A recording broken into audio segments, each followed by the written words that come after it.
Minister for National Development.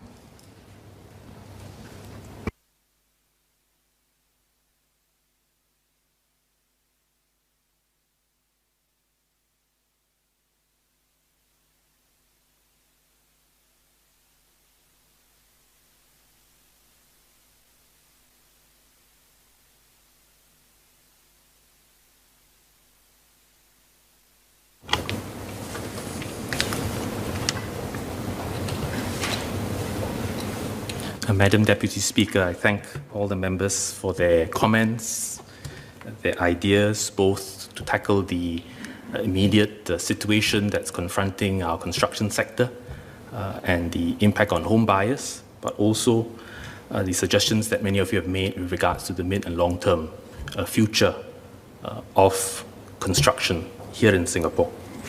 Now, let me address the issues raised.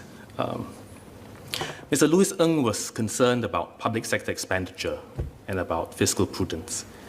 The pandemic has indeed driven up manpower costs for contractors, so we need to share some of this burden. But in doing so, I agree with him that agencies will need to maintain a fiscal discipline. And when adjudicating claims, the assessors will take into consideration the amount of support that has already been provided, such as foreign worker levy rebates, and other forms of support in determining what the just and equitable outcome of manpower cost sharing should be. Now, Mr. Yip Hon Wing spoke about the need to engage developers and contractors to better understand their difficulties and not just press them to complete their projects as if it was business as usual. And he'd given some examples he heard anecdotally about the agencies using a template to press contractors. I seek the members' support to provide specific details so that we can look into these concerns that have been raised. Based on what we know so far, the only template our agencies have been circulating to contractors is one with regards to prolongation costs, submissions. In fact, the agencies are pressing the contractors to submit their claims for prolongation costs because these agencies want to lean forward to help these firms cope with the non-manpower related cost increases in these projects. So perhaps for us to check the facts.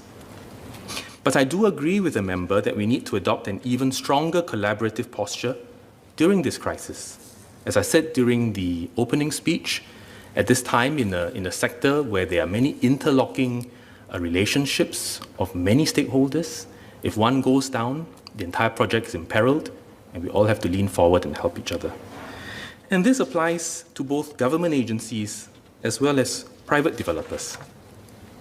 Now, in fact, when the crisis started last year and construction work had to be shut down for some months, we formed a working group comprising government agencies and trade associations like SCAL and RIDAS. At the start, we met every day digitally, then on a weekly basis, and now we still meet once a month to better understand the situation on the ground, the dynamic situation as it evolves, to flag issues up and to work together to resolve them practically. We have also asked government agencies to lean forward to help contractors through this difficult period. Several agencies have gone above and beyond our previously announced measures to help contractors, such as granting even more extensions for contractors to complete their projects. But notwithstanding this, we are looking at ways to simplify the process for public sector projects, similar to what we've done for the non-manpower prolongation cost claims, as well as the additional extensions of time where direct disbursements and extensions were given respectively without need for extensive or prolonged negotiation. Now, Mr. Henry Kwek suggested extending the ABSD remission timeline for developers to relieve pressure on them too. We had earlier provided a 12-month extension of the PCP and the ABSD remission timeline for commencement and completion, and a 6-month extension to the remission timeline for sale to account for delays due to COVID-19. We will continue to monitor the impact of the COVID-19 pandemic on various stakeholders, including developers, and take further steps as necessary. Now, Mr. Louis Ng referred to BCA's recently announced scheme to temporarily allow new China construction work permit holders to enter Singapore to work first and then take their skills certification tests locally instead of in China. And he asked if government could consider introducing similar temporary exemptions for other countries. To provide some context, BCA had earlier consulted the industry on possible measures to help alleviate the manpower crunch in the construction sector. SCAL, the Contractors Association, had suggested exercising flexibility on the skills entry requirements, in particular for PRC work permit holders, as they are highly skilled in certain key trades such as carpentry and structural works, as compared to workers from other countries. Taking this feedback on board, BCA worked with MOM to roll out this temporary flexibility to help facilitate the entry of PRC work permit holders. BCA will discuss with the industry to assess if this approach can be extended to workers from other approved source countries and examine carefully this proposal. Now, Mr. Louis Ng and Mr. Henry Quek also asked whether the government can consider new sources from which to recruit construction work permit holders. Now, we are prepared to consider various options to alleviate the current manpower crunch facing the whole sector. But we must consider the COVID-19 situation in these countries, as well as the construction industry's demand for workers from such sources. Adding more sources may not necessarily be the solution, as the pandemic seems to be worsening globally. Regarding Mr. Henry Quek's suggestion to set up forward operating bases, BCA is actively in discussion with trade association and industry partners who are exploring upstream ways to ensure the health and safety of foreign workers that they recruit, while meeting Singapore's more stringent public health stance. In addition, Mr. Quek suggested increasing the allowable age for foreign workers from 50 to 55 and to 60 with regular medical reviews. He also asked whether workers can be allowed to work longer if they can have more rest due to the decreased work intensity during weekdays. Now, to clarify, MOM already allows existing work permit holders to renew their work permits with their current employers up to the age of 60. For workers above the age of 50 who wish to change employers but are unable to do so due to the age limit, MOM will assess appeals on a case-by-case basis. As for longer working hours, it's important for workers to get sufficient rest for their well-being and their safety. And that is why the Employment Act stipulates that the normal hours of work should not exceed 44 hours per week. In addition, employers must not make their employees work for more than 12 hours a day, including overtime, with the limit of 72 hours of overtime in a month. Extending working hours beyond this could lead to fatigue and compromise workers' safety. Moreover, we all know that they've been through an extremely difficult time last year, and still they are subject to stringent safe management measures. Mr. Quek also suggested postponing the construction phase of new projects given the reduced supply of manpower. This is indeed something we are looking into for public sector projects, but we need to calibrate this carefully. We need to deliver homes and an infrastructure such as public transport, and we also want to ensure that there's a pipeline of work for our construction sector so that we retain capacity during this crisis. Mr. Quek also rightly pointed out that we need to prepare for potential further restrictions on construction works given the fluidity of the current COVID-19 situation. I would like to reassure the member that BCA is working with the relevant agencies on contingencies and draw plans. I also thank the member for acknowledging the hard work put in by our officers in helping the industry through this crisis. It has been a difficult time for them and also for the sector as a whole. We will certainly continue to support and encourage our officers as they persevere with these efforts. Now, I'll take this opportunity to address a query by the Leader of the Opposition about the impact of the KOTMA Amendment Bill on BTO prices. Now, the bill, it's important to set the context. The bill tackles or relates to construction contracts before October 2020, so existing contracts. And those BTOs that have already been sold, those are already sold. The prices will not change. Likewise, for new BTO contracts, we do not price HDB BTO to recover construction costs or land costs. Certainly, it will cost more as a whole, but this is not a factor in determining the price that we set for BTO prices. In any event, in order to manage the overall tender prices for both public and private sector, I had mentioned earlier in my speech that the agencies are working with the private sector to work on both public and private construction procurement projects going forward. Because what we've seen during this crisis is that contractors are buffering up for uncertainty because they do not know what twists and turns there are in the road ahead, as many of them had found to their detriment in the last year. And therefore, tender prices as a whole for both public and private sector, we see an increase. And with such a contract in place, if we can reach an agreement, it will enable contractors to be assured that uncertainty will be cost-shared between the client and the contractor. And we hope that will then provide more assurance to contractors as they bid for new contracts, whether it's a BTO project, whether it's a public sector infrastructure project, or whether it's a private sector project. So all in, to put in clauses in our standard contracts to enable there to be some fair cost sharing for uncertainty. Now, I speak broadly. The details will follow as the agencies and our partners reach precise language.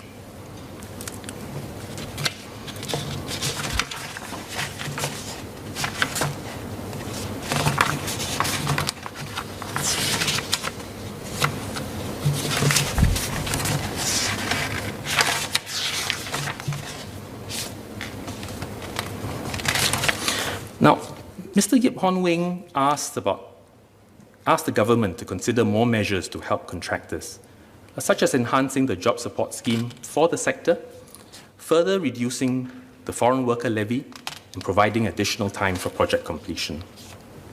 As I mentioned earlier, we have already intervened significantly and put together a suite of support measures to help the construction industry to cope with the challenges brought about by the COVID-19 pandemic. We will monitor the impact and review if additional support is required as the situation evolves. BCA will also continue to engage industry stakeholders on their concerns, including on availability of credit, as Mr. Henry Quek mentioned. But all of these are short-term stopgap measures. Foreign worker levy rebates, cost-sharing, grants. These are all measures to help stop the bleed, as I said. Fundamentally, as I've said repeatedly, both here in this House, but also in other settings, we need to work closely with the industry to continue our multi-year effort to transform the sector, to become more productive, to grow local jobs, to reduce overall reliance on low-skilled foreign manpower, for longer-term resilience and sustainability. In that regard, I would, in a way, like to thank both Professor James Lim as well as Mr. Leong Man Wai for supporting the efforts that we've been undertaking since 2017 to push for a holistic transformation of the construction sector from end to end. Dr. James Lim emphasized that by raising the cost of foreign workers, that, in his view, will push employers, push contractors to spend more on capital investments, to be more productive. Well, we agree with him to an extent, but actually we go a lot more further than that. And if he looks at the industry transformation map for the construction sector, both 1.0 and 2.0, since 2017, where we brought developers, contractors, consultants, academics, unionists, all together to work on, it's not just the price or the availability of foreign manpower, but ensuring that we digitalize the whole sector, that we put in significant investments in technology, that we fund, grant, support, train our sector in order to design for manufacturing and assembly, i.e., bring into Singapore, into our construction sector, a whole new way of construction that is far more productive, that involves advanced precast, that can be done off-site.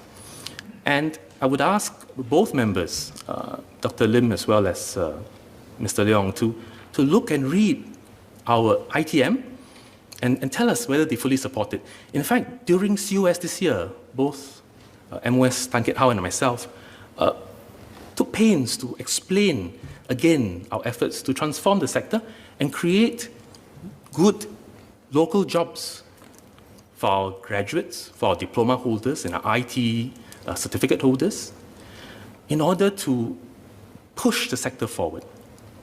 Now, Mr. Leong's point that government makes no effort to push productivity in the construction sector, that we don't create local jobs or create opportunities for Singaporeans, befuddles me.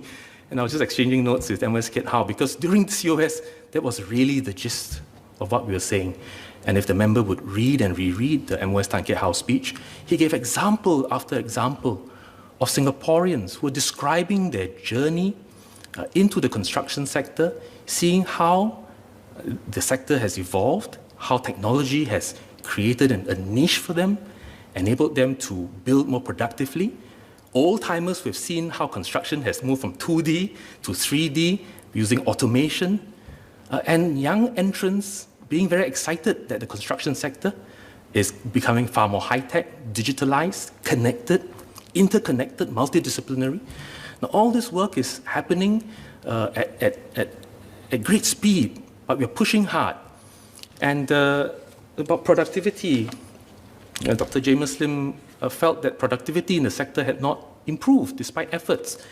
Now, as a result of the efforts over the many years, both regulatory efforts, for example, when we push up the buildability score, builders have to meet a certain buildability score before they're allowed to build. GLS sites with preconditions of productivity and methods of construction before you can develop the land. All these efforts, including the grants in the CPCF, Construction Productivity and Capability Fund, the new Growth and Transformation Scheme, our PIP scheme, all these are a suite of measures, regulatory, land sale related, skills upgrading, grants for individuals, grants for firms, now grant for the whole alliance of the value chain. All these are efforts to transform our sector, but because the construction sector is a long value chain, it does take time, it does take resolve, and no one firm can do it on its own. Now, as for Mr. Leong's sense that there are no efforts to bring Singaporeans in this sector, apart from asking him to read the MOS Kit Howe's speech outlining those efforts, precisely those efforts, just a few months ago, I would also share that we have a BCA industry scholarship. Year after year, we award 2 Singaporeans in ITE, in Polytechnic, in university, scholarships for young, bright, energetic Singaporeans who want to venture into the sector, into architecture, into building, into M&E, into the digital space for construction. We pay the bulk of the scholarship, more than 80% of the studies.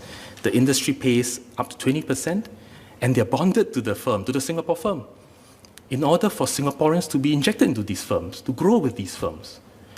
And so all these are efforts that are publicized, these are efforts that are known, that we talk about in this house, and I would invite Mr. Leong Man Wai to come and have a chat with us so we can tell you a bit more about these efforts, and we hope you'll support them wholeheartedly in growing a strong local core in our construction sector. But that is multi-year work. It involves changing mindsets, it involves changing the way firms work with other firms. It involves government. But I think at the crux of it today, this bill essentially is about this crisis that we are facing. So yes, in the mid to long term, we'll put in a lot of effort, as we've done over the last few years, to transform our construction sector end to end. But in the meantime, what is this House asked to decide at the end of this night? And that is our sector, construction firms, Singapore firms, construction firms who are faced with a severe manpower crunch, asked to deliver projects that, notwithstanding all the support the government has given on various fronts, if I articulated, they are short of workers. And what we are saying is that because the costs have increased beyond their expectation at the point in time when they bid for these contracts, should we or should we not pass legislation to to facilitate the sharing of these additional costs. A framework in which nudges dialogue and discussion, but beyond which we put in an adjudicatory framework to ensure that costs are fairly shared. Now, these are abnormal times, calling for superhuman efforts to keep Singapore going. And this is so even in the construction sector, but especially in this sector, which is so interwoven, but which touches Singaporeans' lives on almost every front.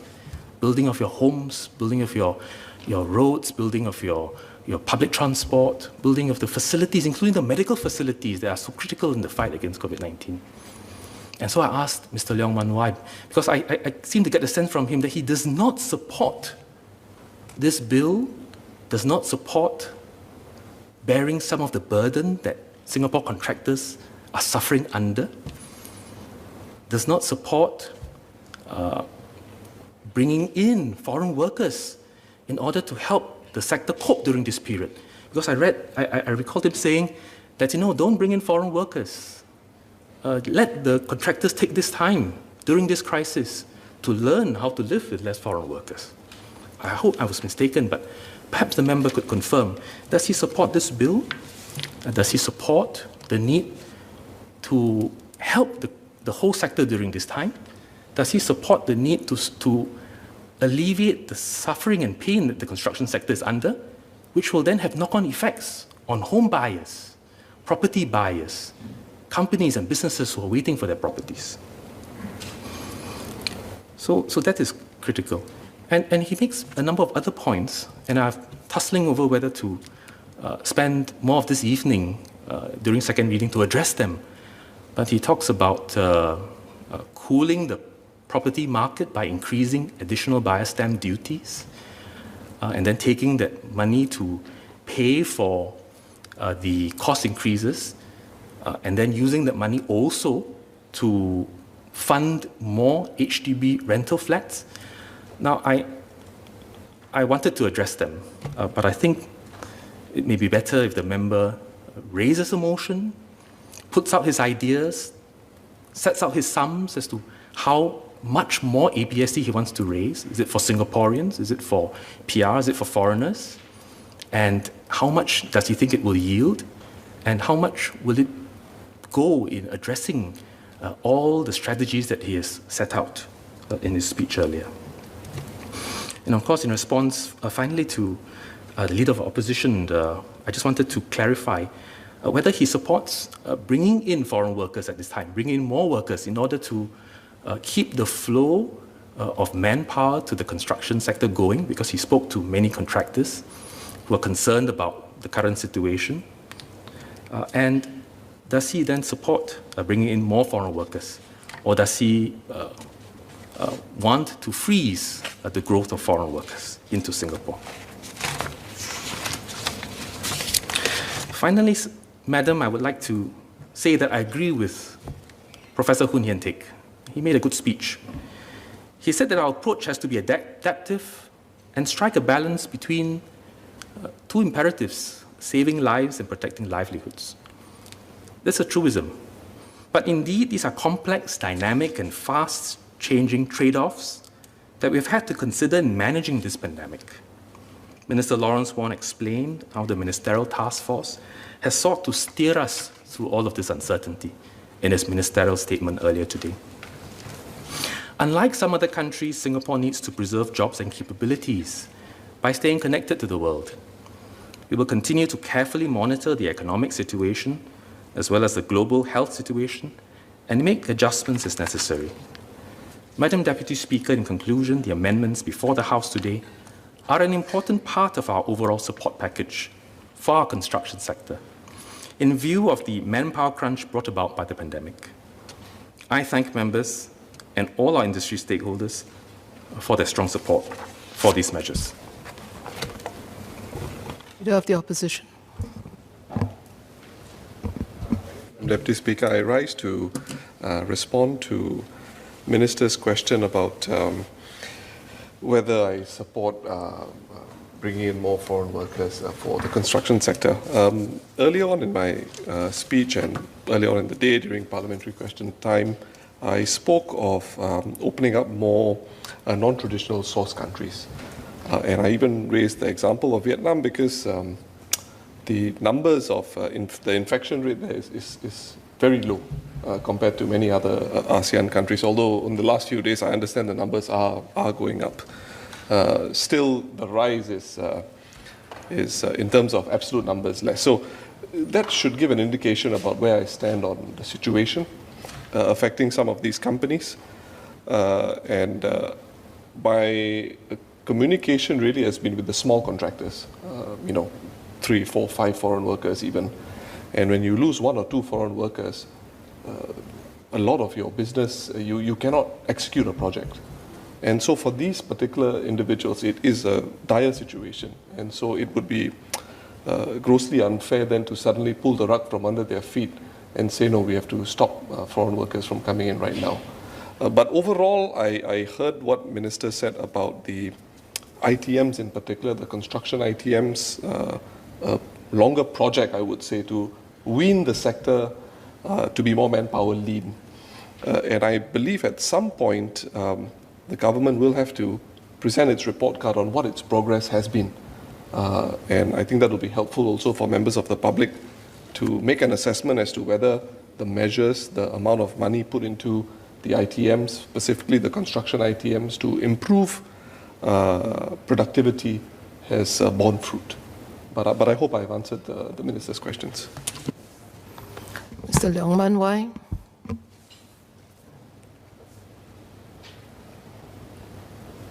Thank you, Madam Deputy Speaker.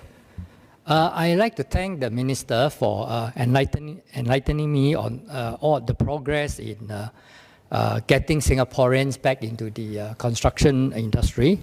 I must apologize that I should read the ITM more from now on.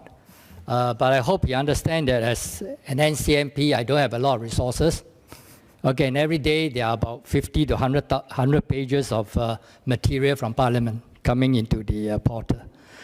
But I have a few questions. One is that I'm very happy because I hear that the Singaporeans are going into the construction industry. But what the Minister have said just now is about those like managers with scholarships and all that. Also how about the general construction workers? Okay, many Singaporeans, like for example, how many of the Singaporeans have come in again to be just a general worker? I mean, like substituting those permit workers, because I believe that when we raise the wages, some of these Singaporeans will come in. I always find it very uncomfortable and always find it very pitiful to see very strong Singaporeans queuing up at the F&B outlet to collect the food for delivery. I always wonder, such a strong, able-bodied Singaporean, why is he not doing other work? Okay, so this is one question. How many of the Singaporeans have actually come back as a general construction workers? Of course, I would expect the Singaporeans to be able to be trained for doing like bricklaying and all that. Could you just ask the clarifications, please? Okay. Yeah, thank you. The other thing is that when we give all these assistance to the construction companies, do we actually tie the companies down for future improvement in the processes and automation and also employing of our local workers? This is the second question, okay? And the third question is, if both the first and the two questions the answers are along the line that is positive, then I would agree that I'll support the bill and the government can act according to its discretion to bring in the foreign workers. Okay, thank you. Leader.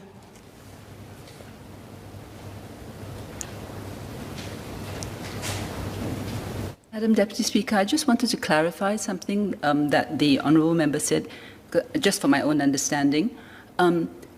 Is the honourable member saying that all our delivery persons should become, the Singaporean delivery persons should become construction workers? I was just trying to understand, is that what he's saying?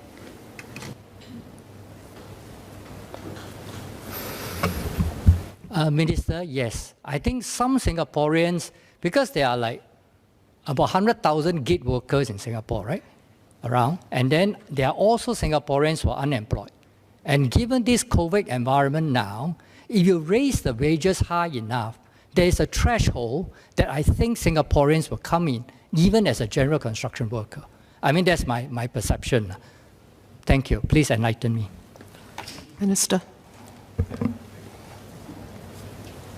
I thank the member for clarifying that his proposal is to replace general foreign workers, the R1 and R2 workers who do the building on site, with Singaporeans. And he's focusing principally on those who are doing food delivery.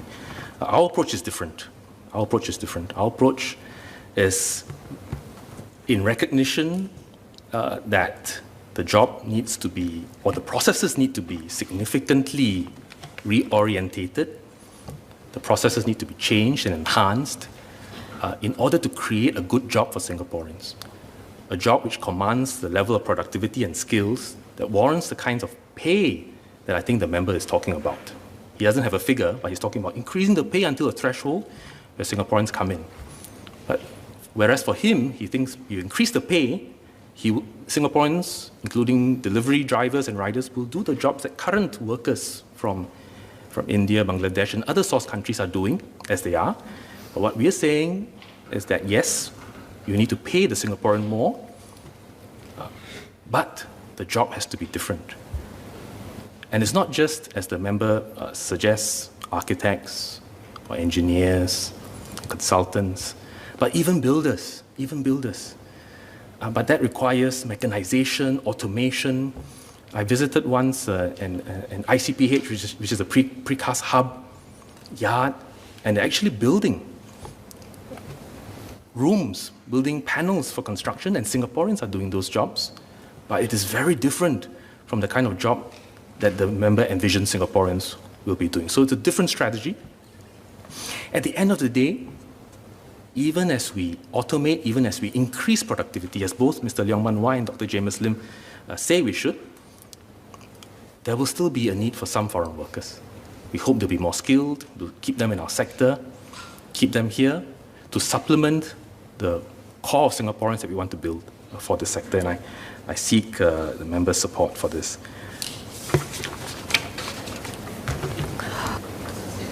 Associate Professor James Lim.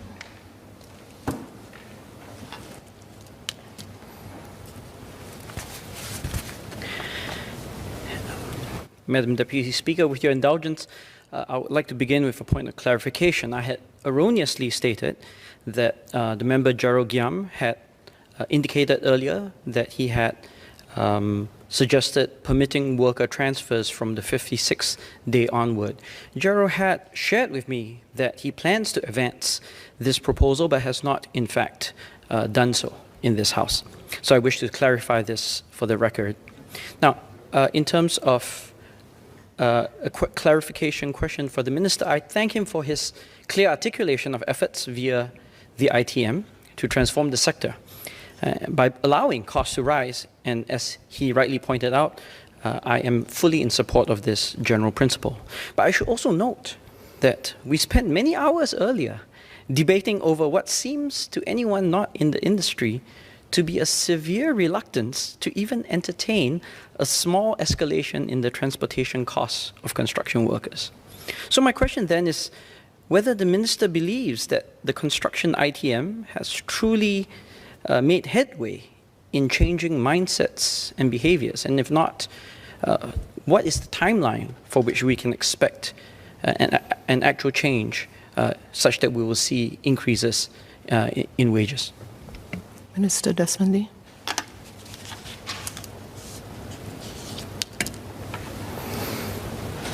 Madam, I had said both at COS as well as just moments ago that we are looking at making significant changes to the foreign manpower strategy for the construction sector. We've studied the sector for it.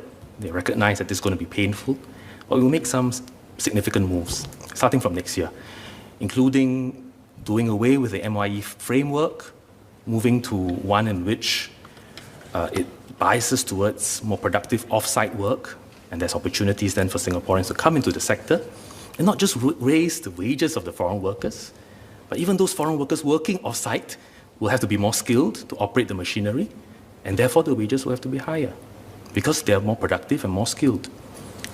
But at the same time, we'll also tighten on the dependency ratio ceiling, and we're studying how to make those moves to push the sector to be more lean. So we're pushing on multiple fronts, not just on worker numbers and quotas, not just in making it more expensive to construct, but it has to be more productive and command better salaries. Now, the member spoke earlier about a proposal that his colleague, Mr. Gerald Gam, did not yet make to this House, and so I thank him for his clarification. There's a proposal I presume we'll be expecting shortly, and I presume MOM will be looking forward to that. But I remember the member saying in his speech that it's important to retain the existing foreign workers in Singapore, and I'm fully in agreement with him, and my colleague from MOM will also agree. Given the worker shortage, I think both Dr. Lim and we in government feel that's important for employers to work with their existing foreign workers, look at their remuneration, look at their work conditions, and of course, find ways to encourage them to continue to stay in the sector.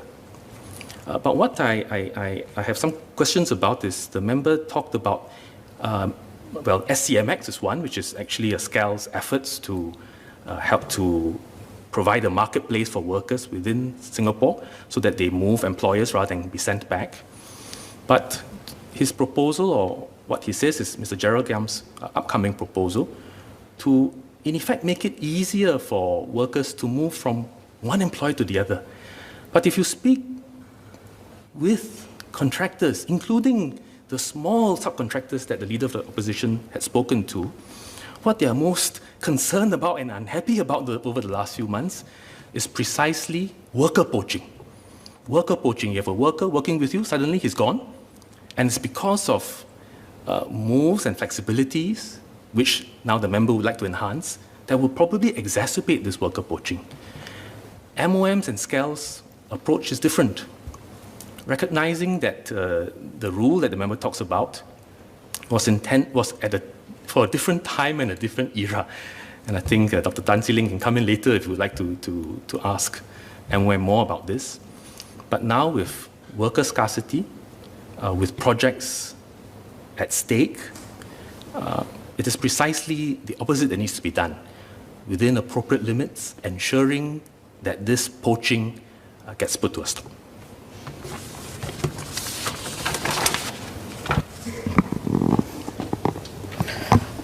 The question is that this bill be now read a second time.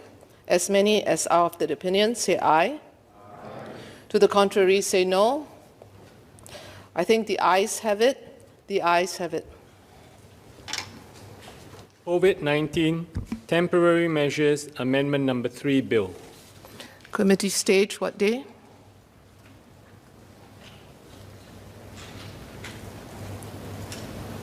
Now, Madam, I beg to move that Parliament will immediately resolve itself into a committee on the bill. The question is that Parliament will immediately resolve itself into a committee on the bill. As many as of the opinion, say aye. Aye. To the contrary, say no. I think the ayes have it. The ayes have it.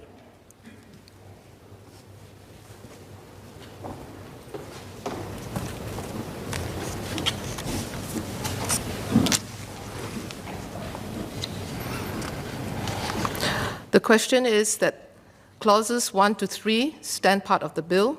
As many as of the opinion, say aye. Aye. To the contrary, say no.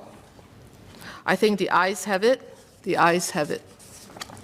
Bill to be reported.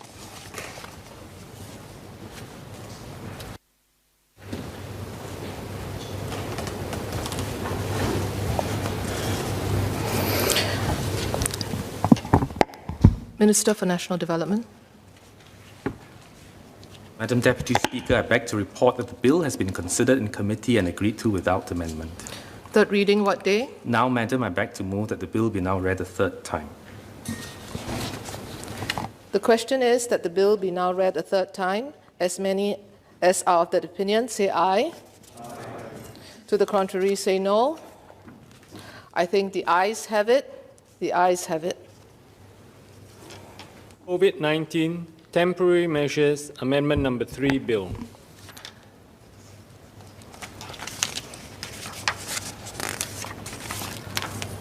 Leader.